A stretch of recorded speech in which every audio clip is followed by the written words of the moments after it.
এই পৃথিবীতে একজন বাবার চেয়ে বেশি ভালো তার মেয়েকে আর কেউই বাসে না। মেয়ের সব ইচ্ছে আবদার বাবা তার সবটুকু দিয়ে পূরণ করার চেষ্টা করে। বাবার মতো মেয়েদেরকে কেউ ভালোবাসতে পারে না। বেশ কিছুদিন ধরে শরীরটা খুব খারাপ যাচ্ছে।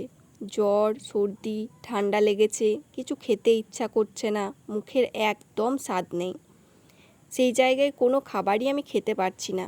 তাই বাবাকে বললাম, বাবা একটু মুখরোচক কিছু বানাবে, বেশ ঝাল ঝাল করে, গরম গরম কিছু খেতে ইচ্ছা করছে।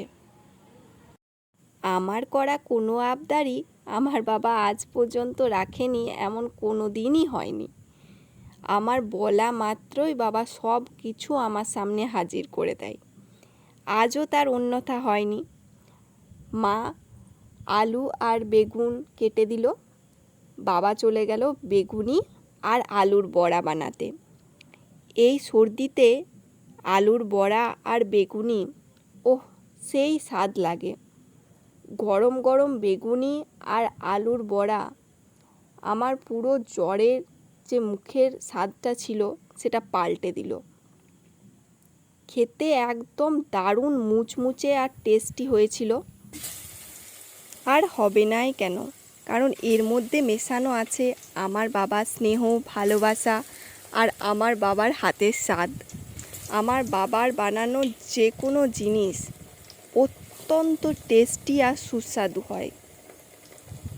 প্রথমে বেসনটাকে ভালো করে ফেটিয়ে নিতে হবে। তার মধ্যে একটু নুন, একটু জিরে, একটু কাঁচা পোস্ত, একটু কাশ্মীরি লঙ্কার গুঁড়ো আর একটু এমনি ঝাল ঝাল লঙ্কার গুঁড়ো মিশিয়ে নিয়ে সেটাকে ভালো করে মেখে এই ব্যাটারটার মধ্যে আলু ও বেগুনের পিসগুলোকে ভালো করে মিশিয়ে সেগুলোকে গরম তেলের মধ্যে ছেড়ে একটু উল্টে পাল্টে ভেজে একটু মুচমুচে করে তুলে নিলেই তৈরি হয়ে যাবে বেগুনি আর আলুর বড়া। এই দেখো, হওয়া মাত্রই আমি প্লেট নিয়ে চলে গিয়েছিলাম। বাবা আমাকে 4টে দিল। আমি এর মধ্যে নুন মিশিয়ে নিলাম, বিট লবণ, এবং এটাকে আমি খেতে চলে এলাম। এই দেখো খুব গরম, তাই ছিঁড়তে পারছিলাম না। দাঁড়াও তোমাদেরকে ভালো করে ভেঙে দেখাই। দারুণ মুচমুচে হয়েছিল, খেতে দুর্দান্ত লাগলো।